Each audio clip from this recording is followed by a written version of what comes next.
Today on Tennis Public Radio, I'm your host, Matt Bradshaw. Is Novak Djokovic the greatest tennis player of all time? But first, a recap with a Russified and classical look at today's Roland Garros 2021 final on TPR.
Thank you for watching Tennis Public Radio. I promise no one will ever stop me, cause it's just my psychology of a natural born killer. I knock them all dead like my name was Jared Stiller. That's the line, motherfucker, stick to it. I wear the crocodile cause no one had to tell me to just do it. My game been resurrected like our Lord and Savior. Why women and trophies got my own engraver. When they ask me why it is that I'm truly the best, I say yes, sir, c'est moje nezabično da you get. Čokrnole, to zagole, iz grube želi svi. Sinama I unama, come on, živiti. Čokrnole, iz Biograde, the truth will always be. Representing worldwide, sve će te uvek pamtiti. Huge pressure and expectations and the importance of that moment. And you're aware of that. You know, you can't put it aside and say, okay, I'm going to ignore it. No, it becomes a part of you. It consumes you. If you are able to overcome that obstacle, to face that mix of doubts, fears, excitement, pressure or so forth, and if you are able to become one with it, and then it allows you to get to where you want to be. Today on Coffee Break Tennis, is Novak Djokovic the greatest of all time? We will talk about that. Comments from you and many out there, maybe not you, but some people out there. Comments, we got them. The Peacock had an exclusive interview with Novak Djokovic. Mary Carrillo, John McEnroe doing the exclusive interview with Novak Djokovic on the Peacock after the match. We will talk about that. It was a very good interview, actually, so we'll play some clips from it and talk about what Novak had to say. Plus stats, baby. We got a lot of stats here to look at from the match. Not a lot, actually. Just some of the rally length stats. You know, the 0 to 4 shot, the 5 to 8, the 9+. Who was winning, when, and when did it turn, and what did it look like for Novak Djokovic? We'll talk about all that and nothing more.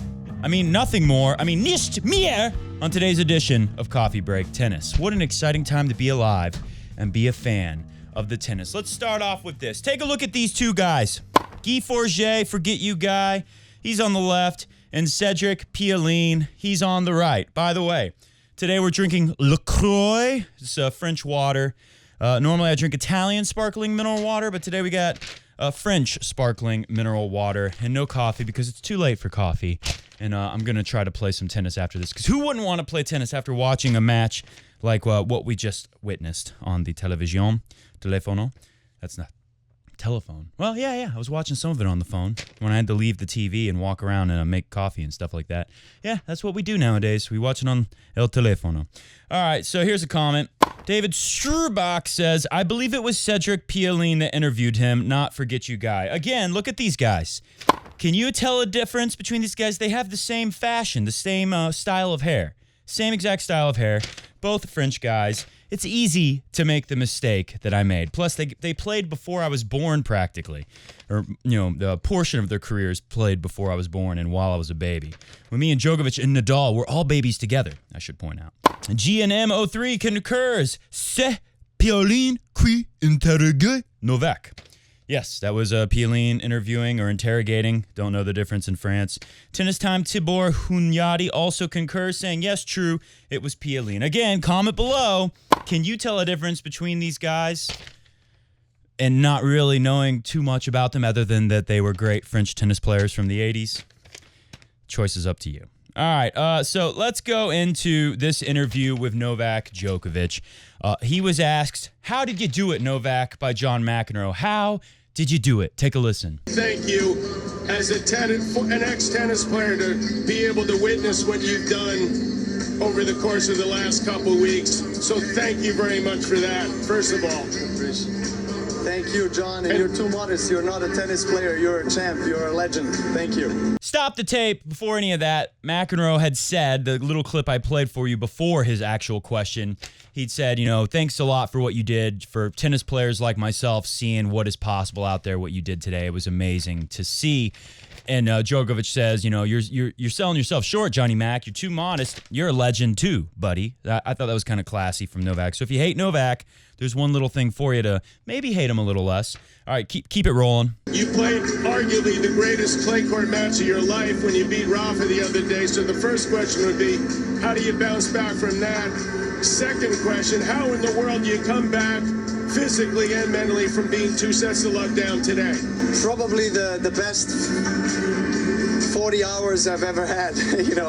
Winning against Rafa, ending midnight few nights ago, coming back today in completely different conditions, playing in the middle of the day, quite swirly, quite windy, warm. A few nights ago against Rafa, pretty much night conditions, lower bounce. So number one, he acknowledges that the best 40 hours he's ever had. I mean, this is at the top. Like I was saying, when we did our last video, that win over Nadal, that was one of the biggest accomplishments. And I got some comments here saying recency bias, which means if you just saw something great, you're going to immediately think it's the greatest thing because it just happened to you. And when something 10 years ago really great happened to you, like more than 10 years ago, let's say 2008 Wimbledon final, you might forget about it nowadays and say that semifinal or even, heck, today's final with Tsitsipas and Djokovic, it's the greatest match ever. And you're not thinking about how great some other stuff was in the past. So we'll take a look at that. But like I said, it ranks up there, and we're going to talk about why I still think that semifinal over Rafa is definitely in the conversation for greatest semifinal of all time. It's right there with some other ones. I think it's better because of the GOAT implications. And I know some people don't care about that, but why are you watching the sport if you don't care about that? That's what it's all about for the last 20 years. Or maybe not 20, but the last 5 years for sure. All right. Then Djokovic talks about the conditions. He says it was windy, swirly, warm, fast. Against Rafa, night conditions, lower bounce. Djokovic right there kind of admitted what some Rafa fans will feel pretty good hearing, I think, is that basically like those conditions, because of the 5-set, thanks Tsitsipas out there, not Rafa fans. Federer fans, if you just didn't want to see Rafa get the 21 yet. Djokovic fans, if you just wanted to see Djokovic beat Rafa, you can say thank you to Tsitsipas for losing his 2-set to love lead over Sasha Zverev on semifinal day. Remember, they were first up. That match went so long that Rafa had to play into slower, lower conditions for him. The main problem there being lower bounce. Rafa needs that high bouncing forehand to trouble Djokovic more than he was able to in those conditions. Of course, that's not the only reason why Djokovic won, and Rafa threw everything at him. So let's not take anything away from Rafa. But Djokovic is pointing out it was good for him that it was a lower bounce. It was also a lower bounce last year when they played in October, maybe even lower. Definitely lower, actually. That didn't do anything for him, so does it matter that much? Keep it rolling. I didn't practice yesterday because I just felt like it was more important for me to recover, rejuvenate, and try to gather all the possible energy, physically and mentally, to get out here today and battle. I knew it was going to be a big battle, especially after losing the first set. I had my chances, but he was a better player in clutch moments, and I think at the beginning of the second, just all in all, the second set wasn't good at all from my side. I just my energy dropped. I just got a bit tired. So right there, part of what he did, Djokovic talks about how he didn't practice at all. He just focused on total mental and physical recovery on the women's final day. Congratulations to Krejcikova, by the way, who I had never heard of before women's final day. And then he points out something interesting. One, Steph was better in clutch moments. That's mainly talking about the first set tiebreak. I got tired in the second set. Didn't play. He says he didn't play well at all. I mean, that's so true. I know some people out there maybe were watching thinking, wow, Steph is amazing. He's killing Djokovic, but it's kind of like the Musetti match. The Musetti match was Musetti's playing out of his mind near his very best stuff. Steph, the same you could say, was playing very close to his very best for the most part of this first couple of sets. Mainly in the first set, I would say. Djokovic, like in the Musetti match, not playing very good for him. Still managing to get the tie breaks. Steph, better than Musetti, obviously. In that second set, I mean, Djokovic's level went down even more. I mean, Djokovic played pretty bad. And he admitted it there. He could have said more than that because he was really bad in the second set. And what I find interesting, so many people on the Twitters out there, all those twits, were saying that, it's idiotic to even say, the commentator saying Djokovic looks like he's getting tired. But he said it. In the second set, I just got tired in the second set. I had to regroup and find what it takes. These are the moments, the matches, where all the work you do trying to perfect your game pays off, not just on the court, off the court. He talks about how just, feeling good, just finding a good place to be mentally through all your practice, all the stuff you're doing in your life to get ready for these big matches. And again, I see people saying it's a weak era, and I always feel like, it's the big three. Everyone who goes up against these guys feels like a weak era, but especially in these moments. This is like Nadal-Medvedev. Remember when Nadal was in trouble with Medvedev in that U.S. Open final?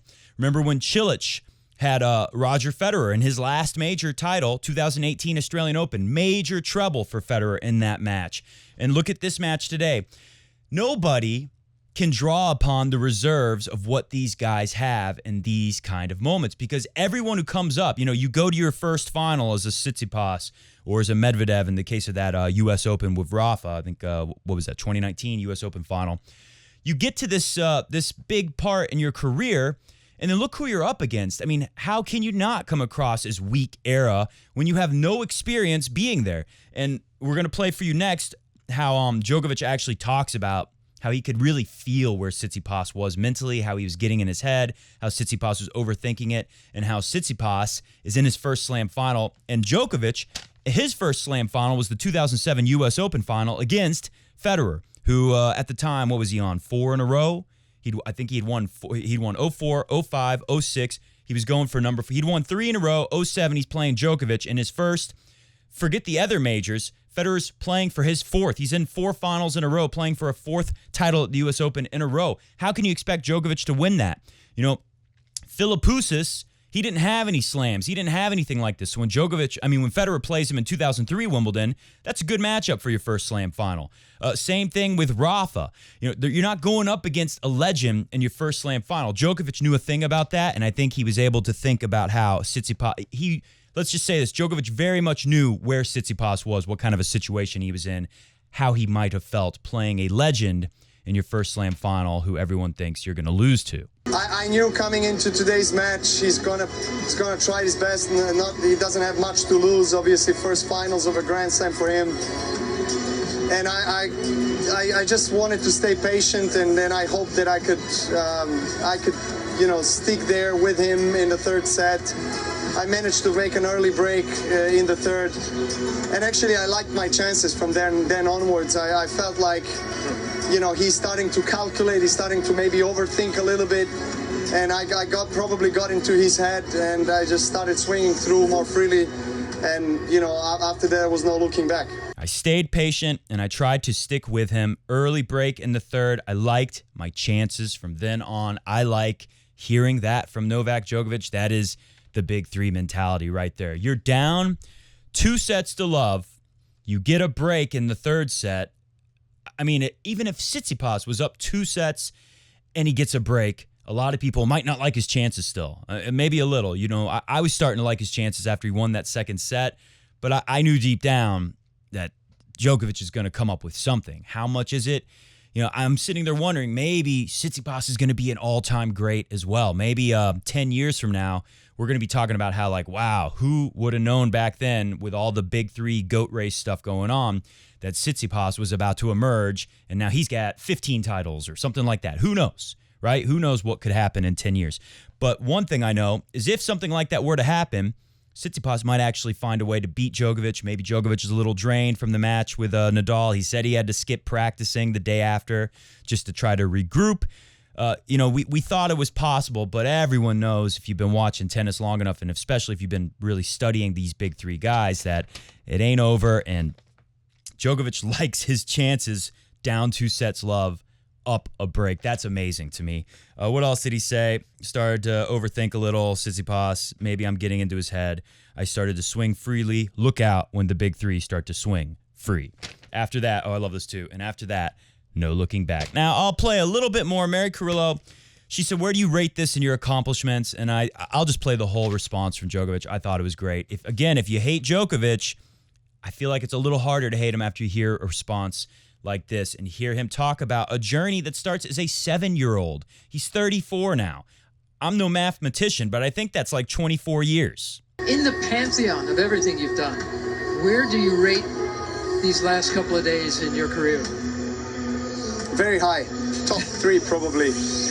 You know, as a kid, I was always dreaming of winning Wimbledon.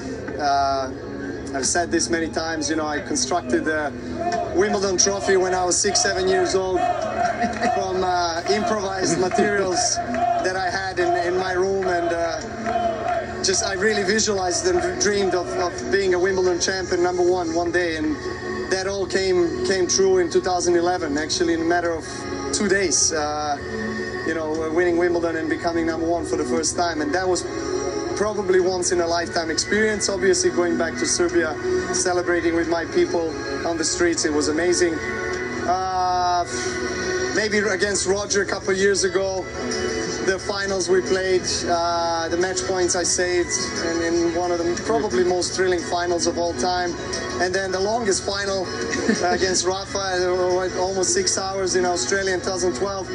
You know, I'm blessed. It's hard to pick. You know, this is definitely out there, top 3 of all time. Always dreamed of winning Wimbledon. I fashioned a Wimbledon trophy from improvised materials when I was 7 years old in my room. 2011, being #1 and winning Wimbledon, it all came true. So he's saying you can't recreate that feeling. You hear this with people who are wildly successful in whatever they're doing, a lot really. If you read about anyone who's done great things, they write a book or something talking about their success. It's that initial big breakthrough like that. Federer said the same thing about winning in 2003. Once you've achieved the lifelong dream, it's hard to match that feeling. You win your second, your third, your 10th major. All that stuff is great. Nothing quite matches that feeling of, I finally did it. I got the one big goal. I'm #1 in the world. I think it's awesome hearing that. What else did he say? Talking about going back to Serbia and celebrating in the streets with the people. Yeah, I mean, who can even think of experiencing something like that? Even if you won a Grand Slam in tennis, it doesn't guarantee you got to go to your country where everybody was excited about it. And in Serbia, they were pretty excited about it. So that's kind of a unique experience for Grand Slam champions. And then, of course, 2019, rightly says one of the best matches. We're going to get into that next.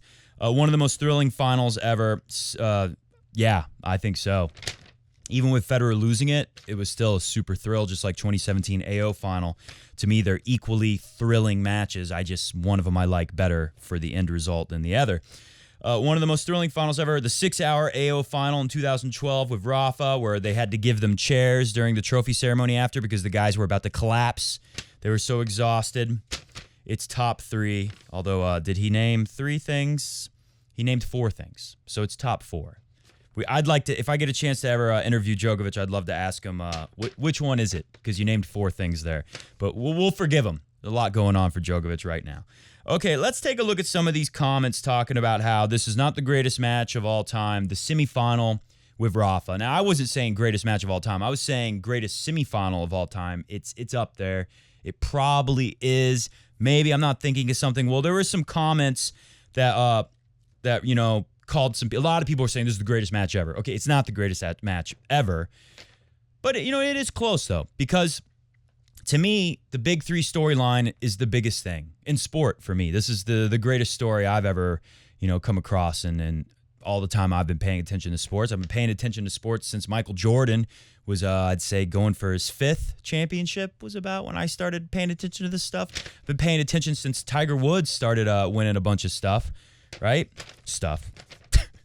Owen with an exclamation mark. He's serious. It kind of looks like an exclamation mark. Owen. He says, recency bias hitting hard. None of these three are among the top 3 greatest of all time ATP matches. I would have accepted in any order the 2009 AO semifinal. That is an incredible match. That's the match where people started watching at 3 a.m. because it's Australian time semifinal. It's Fernando Verdasco. It's Rafa Nadal. It's Federer having played the day before because they split the semifinals.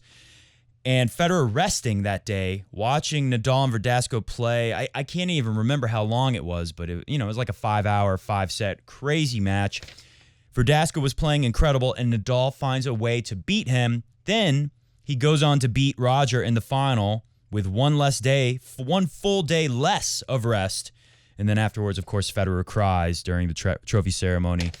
And that's a big moment in tennis history. So yeah, that's a great semifinal. I think this one, though, it has a lot more on the line, although that was big. 2008 Wimbledon final, that's a better match. I mean, that's the greatest match ever still. 2018 Wemby semifinal.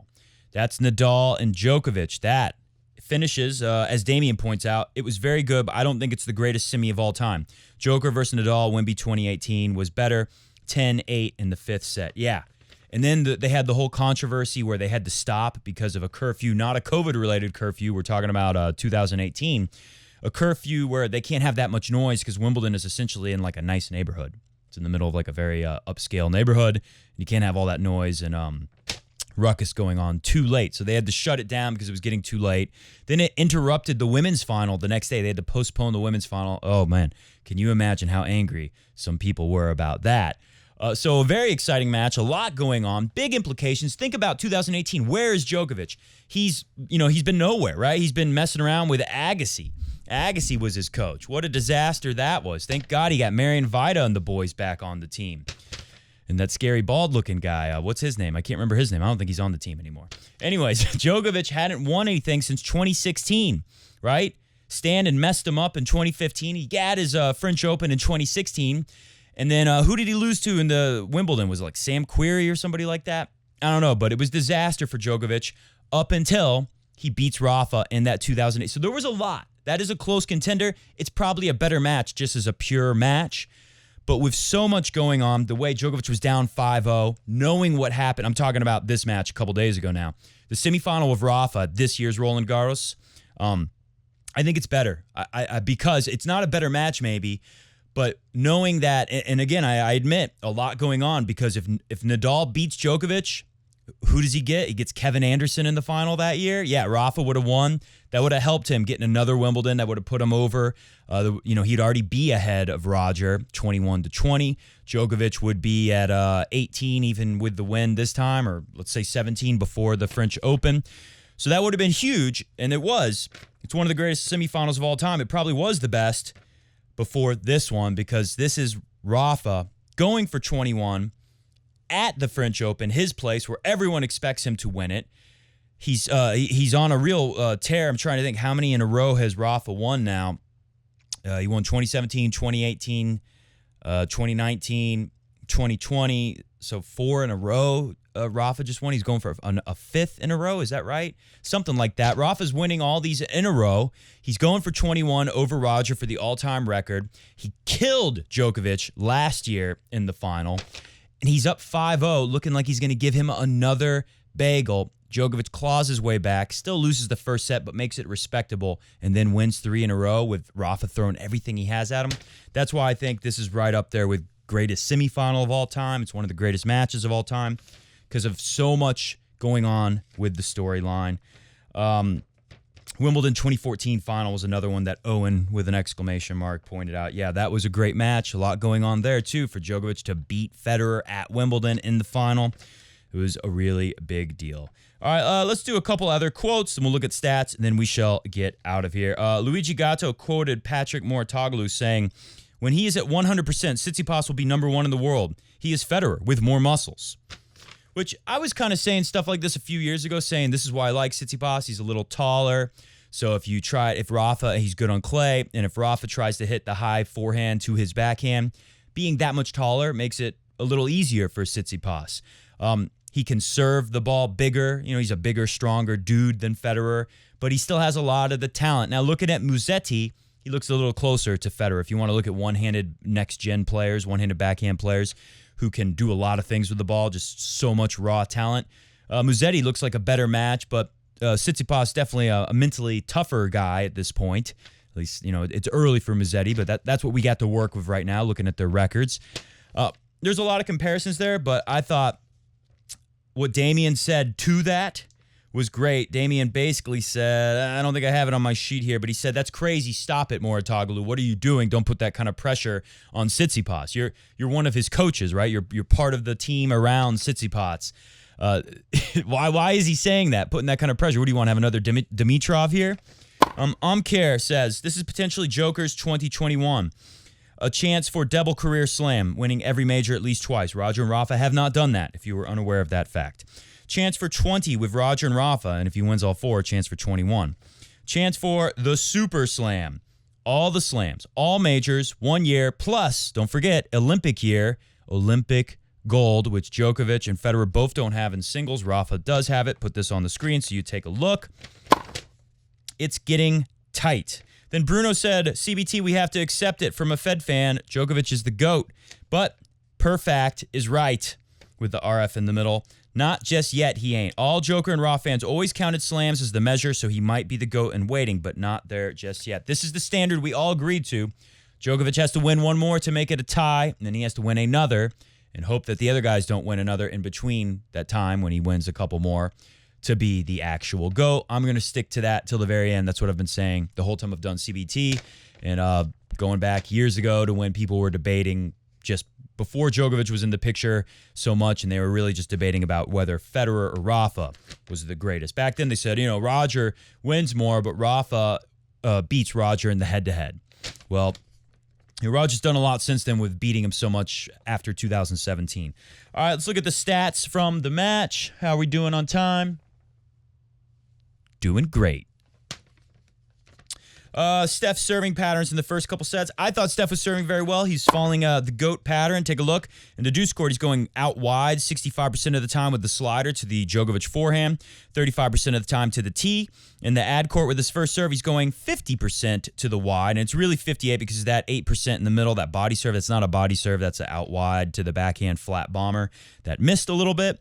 48% to the tee. I think this is smart that he almost split it 50-50 because the Djokovic backhand return in the ad court is so good.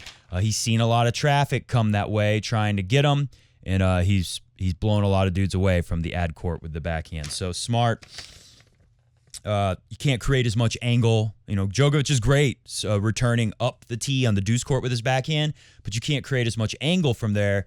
From the ad side, Djokovic can, he can do that little curl around, outside in to up the line. He can do the big buster just straight across like he was doing to Rafa in their semifinal. So I thought that was smart. But as you saw earlier during the music, that quote from Tsitsipas, one of the all-time great quotes, but I do think there's something to it. But Tsitsipas says, "Today I learned that you have to win 3 sets, that 2 sets means nothing. If you don't win 3 sets, you don't win the match." Well, we all kind of knew that, but to feel it the way, and I'm thinking about, Dominic Thiem. He was in a similar kind of match at an Aussie Open final a couple years, what was it, 2019, that final? Yeah. The 2019 Australian Open final, I think, was Dominic Thiem up 2-1 at some point? He had a good lead there. I think he had a chance to go up 2-0, but he didn't, maybe? I can't remember, but he was in a similar situation. I know that for sure, and I think it's a valuable lesson to learn, like, just because you're up, these guys they're going to come even harder. Maybe when you're up on somebody else, a more like a top 50 guy, a top 30 guy, not one of the big three, it's intimidating to them. Maybe they'll swing freely at times, but you're putting a lot of pressure on them. They're not going to necessarily bring their best stuff most of the time. Big three, they're pretty much always going to start coming up with their best stuff when you put them in a corner like that. There's a fight or flight thing, A lot of guys, they're gonna flight. Even if they're very good tennis players, the big three will always choose fight, and they're going to fight really hard when you put them in the corner like that. Stroke analysis, let's take a look. The match total, almost 20 points ahead in the total point score for Djokovic. The 0-4 shot, quick strike, serve +1 type rallies. Djokovic was behind 3, but Tsitsipas kind of like Rafa. And I will say this, before I look at any more stats, Djokovic, when you look at him, he weighs 170 pounds. Tsitsipas is like 197, I want to say, or 180 something. He's a kind of heavy guy. Or that's Zverev, who's 197. But Tsitsipas, he's up there. He's like low 190s, I think. Federer and Nadal, they both used to be listed at like 182 or 181, something like that. Now they're listed at 187. I don't know what their actual weight is. But let's just say they're at least 10 pounds heavier, mostly muscle. All three of the big three, they don't have very much body fat. But mostly about 10 pounds extra muscle than Djokovic. And to me, I remember thinking years ago that's why they're better. And now I'm starting to think, well, maybe, and look at this, Patrick McEnroe, he says, Djokovic is the most complete player of all time. And I think if you're trying to be the most balanced, complete player for all surfaces, that's the way to go. Djokovic really, he's set the blueprint. Like in the 80s, Yvonne Lindell kind of showed where tennis needs to go for everybody else, the modern game, how you treat your body, how you use your ground strokes. And Djokovic is taking it to a next level. Super low body fat, everyone knows to do that. But now it's like maybe you don't even want to carry too much muscle on you because he's taller, right? He's a little bit taller than Nadal and Federer, but at least 10 pounds, maybe as much as 15 pounds lighter. So you got to have a little less muscle. It's a different type of body, kind of a gamble maybe that Djokovic went for. But in the end, he's proving that he picked the best body type to go to battle with. And I think that's a big part of how he looked fresher in the end of that match with Rafa, for sure. And a lot of people would have thought Rafa, that match took so much out of Djokovic that Tsitsipas would be able to get him. But Djokovic, in the end, he looked fresher to me. So it's that body type that Djokovic has. It's really the way to go with tennis. And I can tell you from personal experience, losing weight almost always makes you, always makes you play better, especially if you're carrying too much body fat. It's a game changer. You feel like a different person on the court when you're lighter. Because Djokovic, he can hit hard, right? Especially how flat he hits. He can do the kind of damage Roger and Rafa do with ground strokes, but he's 10, 15 pounds lighter. That adds up as you're getting tired playing a 5-hour tennis match. The 0-4 strike, Djokovic, so my point was, the reason why Djokovic, he's winning down 82-85 there, he doesn't have to be ahead just like in the Rafa match because in those long rallies with his body type, he tends to do better. 49-37 in the 5-8, 33-25 in the 9 shot rallies. So let's break it down by set though. Last things here. Set 1, Djokovic only loses by 1. It's a very close set. Like Djokovic said in the Peacock exclusive we were playing for you, Tsitsipas was just better in some clutch moments there. That was really the story of the first set. It was a very high-quality first set. It was pretty close to the third set with the tiebreak from the Rafa match. 14-20, he was getting killed in the 0-4. If you're going to be a big, strong guy with the extra muscle, the extra height, the extra weight, like Tsitsipas, like Roger Rafa, you have to strike fast, big serves, finishing with the third shot all the time. Tsitsipas did that very well, leading 23-14. Djokovic was up 13-11 in the 5-8, and he was up 15-9. So it's kind of how it looks in a Rafa match with Djokovic. Really taking advantage of the short rallies. The longer rallies, Djokovic a little bit better, but it doesn't matter because he's making most of this up in the 0-4. Set 2, Djokovic, he said he played terrible. He sure did. 17-27 points. It's a short set. 11-17 in the 0-4, losing in the 5-8, 4-5. Djokovic losing by 3 and the 9+. He was doing nothing well in the second set. We've seen Djokovic do that a lot. It falls apart for a little. He always regroups, and I think that part of that is the belief he has inside that he truly believes he's the best, and he's starting to make everyone else believe he's the best too. Set 3, This is where things get interesting. 36-28 overall for Djokovic. Djokovic ahead in the 0-4. That's bad news for Steph. Tied in the 5-8. Ahead in the 9+, 8-5. Fourth set really beat down here. 30-19. 20-15. Way ahead in the 0-4 again. 8-2 in the 5-8. Tied in the 9+, but he's way ahead in the 0-4 and the 5-8 shot rally counts for Djokovic. Set 5, the final set, very close set, but not really. Everyone knew Djokovic was going to win at that point. 39-30 overall, just a little ahead. Like I was saying when the Rafa semifinal, you either got to keep it close or even get a little ahead or just be, like a little behind. You don't have to win it there, but Djokovic just has to keep that 0-4 strike, 0-4 shot rally count. He's got to keep that close in the points decided. He's way ahead, 18-13 in the 5-8, and he's ahead 6-4 in the 9. That is the story of the match. Hit the music. We're getting out of here. Special thanks to Mr. Goat for letting me use his tiny little tennis racket again. I love it. I love it. I love it. I'm going to get this one out because I'm going to go hit the courts, decompress from a long tournament. But guess what?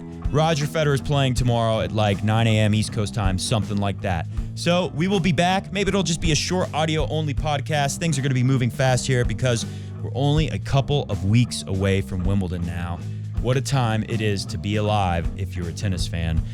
Strap in because it's only going to get more interesting from here. And again, don't forget, tomorrow, Roger Federer on the grass for the first time since, as Novak Djokovic said, one of the most thrilling matches in history, the 2019 Wimbledon final. We are going to be there. I hope you will as well. See ya!